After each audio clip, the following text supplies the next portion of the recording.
Alright guys, welcome back. We have Entropy. So today I'm going to give an overview for the event. I don't really have a showcase because a lot of the stages took a bunch of resets and it was really hard for me to figure out teams and summons, but I'll do an overview for you guys. So first up we have tier 1.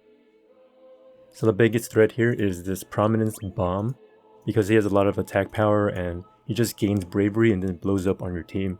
So debuffers really help here. Key unit would be Lilisette, for example. She's really good. A lot of units work. People use Agrius here. For me, I saved Agrius for later stages because you need melee or range units only. So a lot of magic options are shut out. So for me, Lilisette was very key. Tier 2, we have you need a magic team for this because they resist physical and range, and the biggest threat is this Kefka boss here, the Skull Wizard, because he just gains bravery and one-shots your team. So you need an attack down debuffer primarily. You could do it without it, but there's some RNG involved because he does gain attack buff, I believe, and then that way his battery would be even higher. Yeah, so he gains attack buffs here, so then he can just one-shot you. So I use Sarah to help debuff him, and then you just throw other magic DPS users. Ace Kuja is pretty good.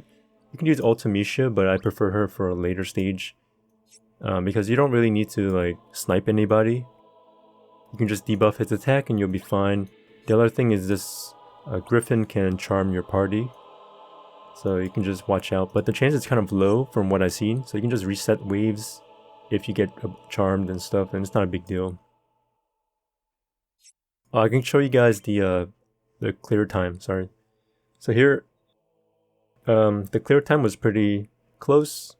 Score it's pretty manageable. You just put some DPS characters in there, you'll be fine. Obviously having a launcher will up the score. So the fight wasn't too bad, but I did have to reset to get the hang of it.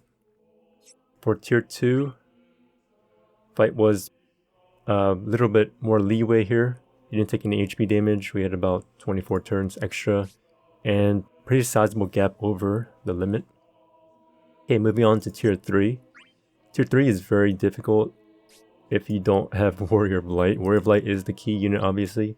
Mirrorlift is pretty dangerous because she has a big AoE attack that can one-shot your party. Even if I tried F-Mal without Warrior of Light, and she can save your party to some extent, but without any kind of brave reduction, you would just die. Even if you have, full HP, full max bravery, she can just one-shot your team without attack down.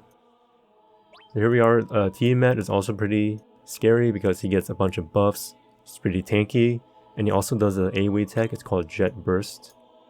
It's not as strong as the Mirrorlift attack from what I've seen, because the Mirrorlift attack buffs her own attack power and like some fire enchant, so she does some big attack and then you guys just die. So definitely put Warrior of Light here, and then I put Afmal to supplement him.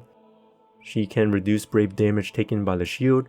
And then we have Ultimisha for the carry because Mirrorlift is so dangerous that she can just go in and snipe the boss before they do much.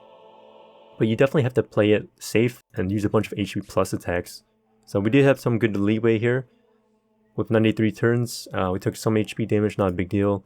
And score we cleared fairly well. So that's tier 3. Moving on to tier 4. Tier 4 was one of the hardest ones for me. We beat this in 100 turns. I did use Vayne here, and I was really close.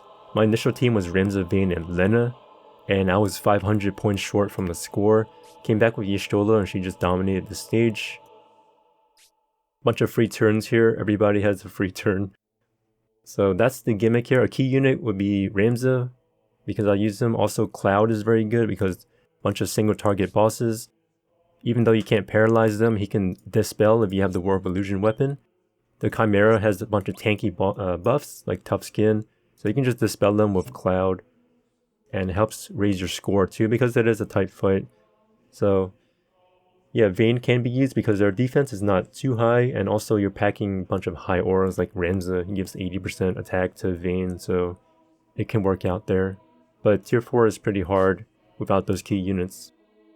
And the last one, tier 5. Oh my goodness, this one was a pain.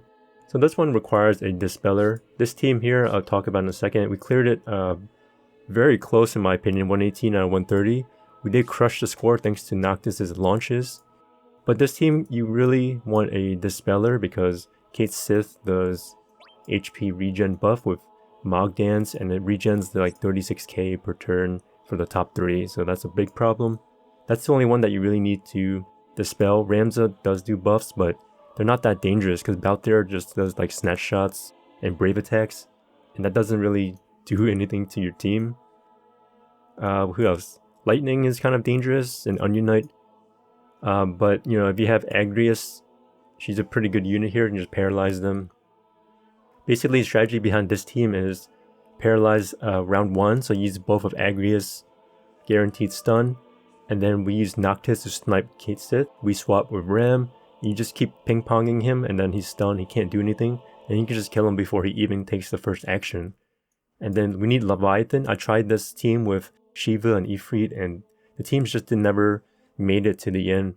But Leviathan made the difference actually, because in wave 2, you get kicked AoE by Yang. If you let him do that, your whole team gets permanent regen. This Eye Brave regen is actually permanent once you hit below threshold.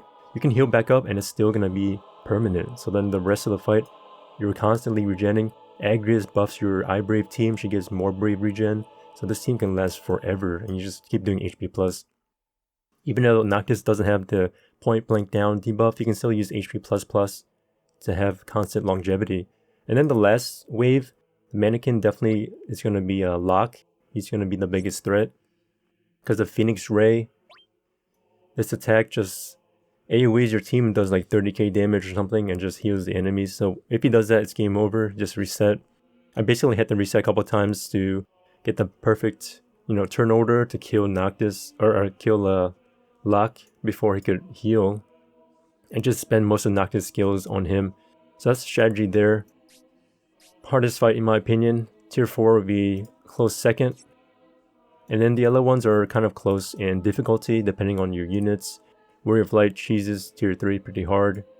Tier 2 is difficult only because of that one shot. The charm is not really a big deal. And Tier 1 just has a big restriction. You have to use physical units only. So that could be a problem for you guys. But other than that, that's the overview for Entropy. So I apologize I don't have a showcase because once again I did have to do a bunch of testing and different runs and resets. I did record FEOD 2. I'm not sure if I'll share that. That's the only one that I recorded. But other than that, I'll see you guys in the next video. Take care.